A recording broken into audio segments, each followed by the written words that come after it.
I can look back and I can picture everything right now. It was just a really good time. If I was to be able to close my eyes and go back to Woodstock tomorrow, I would be there. I would be there, just because it's just a loving, real loving atmosphere. You know, people you didn't even know were nice to you. They were kind to you. They're willing to help you. Springfield businesswoman Doris LaRose will not let the lessons of Woodstock slip from her life. Seems like everybody's uptight now. I don't know whether it's because of the government, economy, or what it is. Even like in my business, I mean, I talk to people mellow and try to handle things in a nice aspect, and people want to come unglued real fast, real fast, and I'm just not into it. And when they do stuff like that, I just tell them, well, goodbye. You know, I don't need your business. I don't want to be rich. I don't want to have a lot of things. I still like canning. I still like gardening.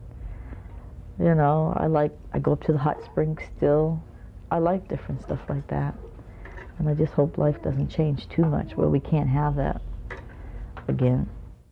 By the time we got to Woodstock, we were heaven is known. An estimated 500,000 people crowded onto Max Yasker's farm in upstate New York 20 years ago, many in their late teens and early 20s. They were fighting the establishment, dreaming of a new world, or just wondering what would happen next in their lives. After that long August weekend, 500,000 people left in 500,000 different directions, but each passed through that gate called Woodstock. A lot of the people who are older, like I am now, you know, who were there, have left in them a sense of who they are that Woodstock was a small part of. A lot of people say, well, the Woodstock generation are now yuppies with gold cards. That's not true with everyone. Everyone didn't turn out that way. Not all of the members of my generation have become corporate raiders.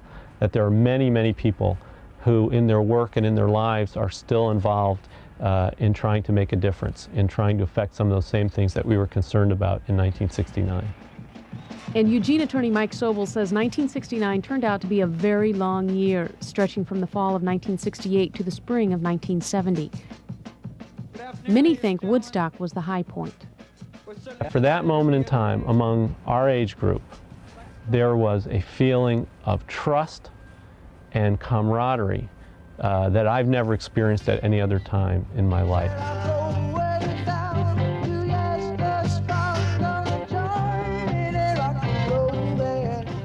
Sobel believes Woodstock can be a symbol yet today of a time of trust and activism, and the 20-year-old music can be just as meaningful as well.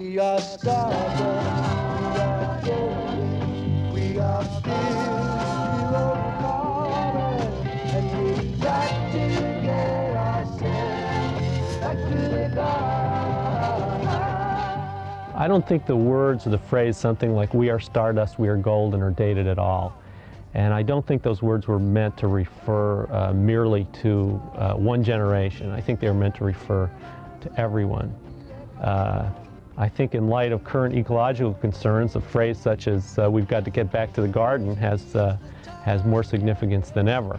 Simply put, Woodstock changed lives. It screamed of nonconformity and individuality, destiny and dreams.